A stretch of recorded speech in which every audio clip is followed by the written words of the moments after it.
Before beginning your calibration, make sure you go through step 1 and step 2. Make sure the knurling is fresh and clean on the feed rollers. And then make sure the fences are in alignment as shown in step number 2. For step 3, we're going to check the spring gaps on the conveyor tables. To do this, go to the saw program, use the jog buttons, and jog a piece of lumber all the way through the saw, and open cage door sequence.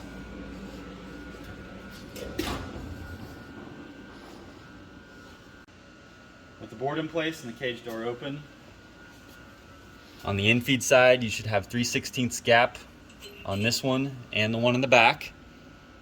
On the outfeed side you should have just about a 1/16, just enough to spin the washer on this spring and the one in the back. Next few tests, you'll need to chalk the table down on the side that you're not calibrating or testing. You need to cut a couple of wedge blocks with a 90-degree angle on one side and an 80-degree angle on the other, with about a 2.5-inch center line. Put the blocks underneath the frame. Pry the table down, put the wedges in, and then check that the board is not grabbing and it's out of the way. To check board travel, we're going to do the infeed side first. So with the outfeed table chalked down out of the way, take a board, press the jog plus button, jog it into the saw, about 8 to 10 feet. Make sure that it stayed up against the fence and hasn't come off the fence. Then you're going to reverse it. It should come off the fence, but no more than a 1/2 inch at very most.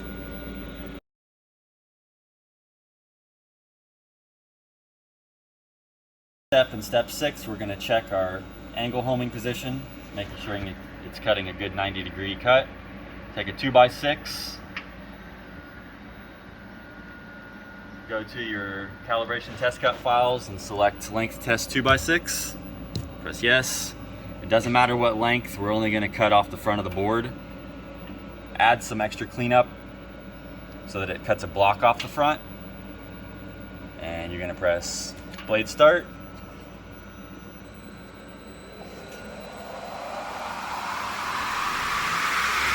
Cycle start.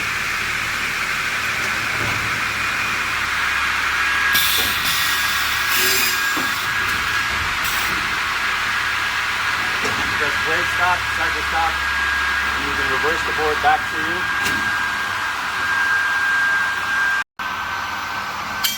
Take a framing square over the end and check that there's no gap. If you have a gap here, you need to go to the initialize motor screen and make your angle homing more or less. Notice it says lower numbers are a higher angle and higher numbers are a lower angle. The infeed and outfeed scale factors and the 100-inch test. To do this test, for the infeed side, you're going to go to the outfeed side of the saw and insert your blocks so that the outfeed table is out of the way. Next few tests, you'll need to chalk the table down on the side that you're not calibrating or testing. You need to cut a couple of wedge blocks with a 90-degree angle on one side and an 80-degree angle on the other, with about a 2.5-inch center line. Put the blocks underneath the frame. Pry the table down, put the wedges in, and then check that the board is not grabbing and it's out of the way. Settings, you're going to press calibrate infeed scale factor. If you have an older version of XL saw or XL cut, you may have this that says jog 100 inches. We're going to press calibrate infeed scale factor. If you have the older version, you'll do the same thing. Jog the board into the saw a little ways into the infeed roller. If you have the older version that says jog 100 inches, you'll now press the jog 100-inch button after you make your line. Hit continue. You need to make a line first. You can use any reference point you like. The best thing to do on a web saw that has a soft print upgrade on it is use the guard in the front to make your line. You could alternatively use the wall over here or something like that, would work as well. Just make sure you use the same reference point on both lines. After you make your line, Press begin test.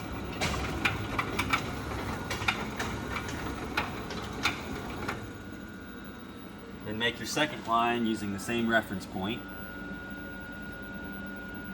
And you can use the minus button to jog the board out of the saw.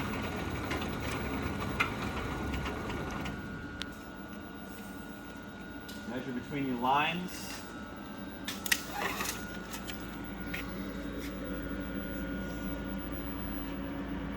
Best to cut 1 inch. That way you're not holding the end of the tape. And if it's calibrated correctly, you'll get 840, which is 101 inches if you've cut 1 inch. If you didn't measure 840, type in your actual measured distance between the lines in this screen here and press continue. The program will reverse back and you'll repeat the test.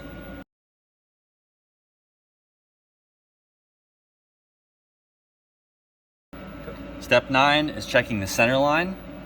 This is the adjustment of the fence on a web saw. You're going to cut a double 45 and check if the point comes to the center of a 2x4. Go to your calibration tests, select centerline test, press yes. Again, it doesn't need to be a 20-footer, we're only cutting on the front. Press blade start.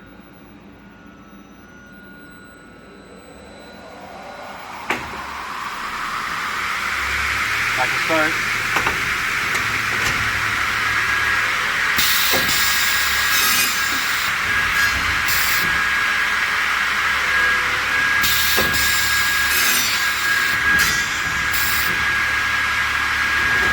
Stop, cycle stop, and the minus button.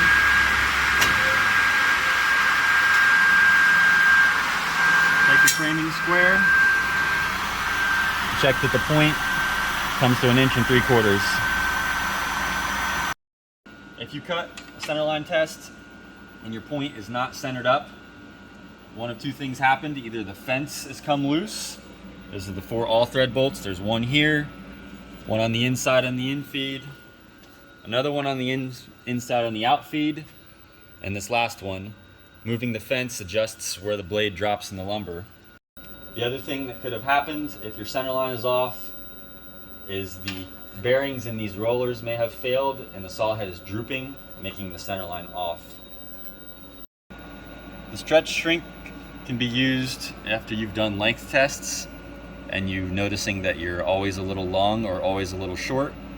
Select the lumber width that's always a little long or always a little short, and you can stretch or shrink based on number of clicks. Keep in mind these are not actual 1/16 of an inch, they're just marks, and the longer the board, the more it will add or subtract counts to compensate. You will see little to no effect on short pieces.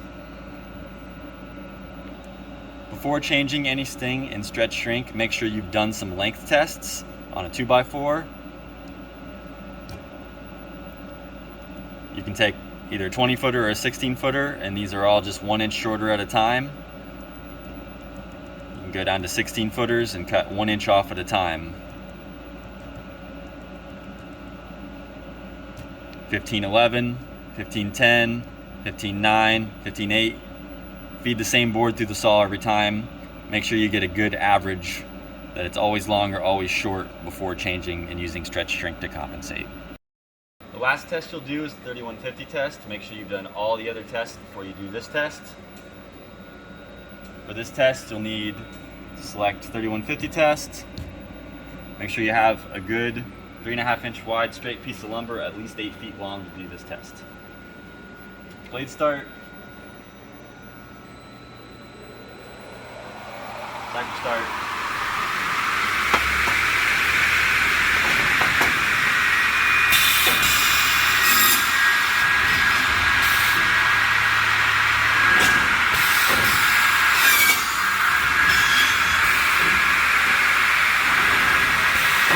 Mark your lumber as it comes out.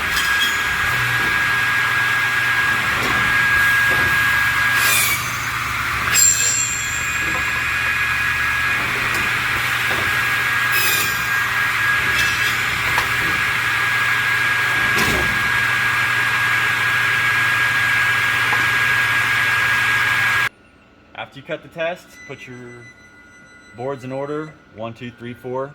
If you have a print system, it would have also printed on these. You take a framing square to line the back edge up.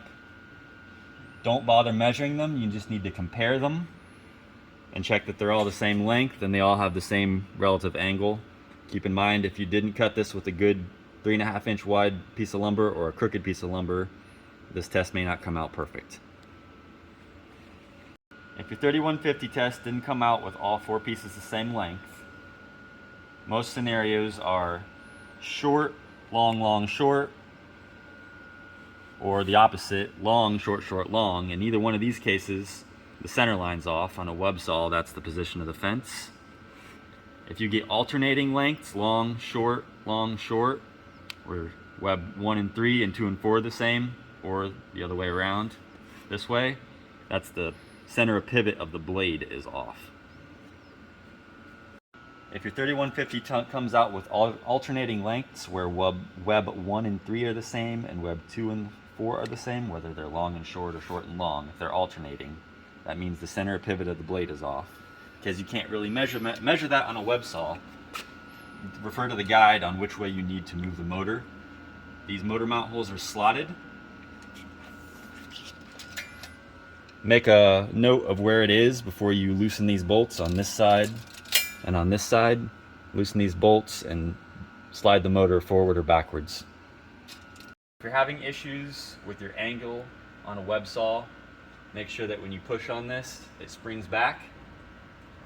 If it doesn't, we can add a spring up here to where the servo motor goes into the gearbox. If you have a ball door gearbox. If you have a Shimpo gearbox, we can bend the key and get rid of some of that play. Also keep in mind that these taper bearings, there's one here and one in here that hold the whole thing together. The races get worn and they get notches in them. And if you push this, sometimes you can feel where there's a notchy spot, and that would cause it not to return to the same position every time.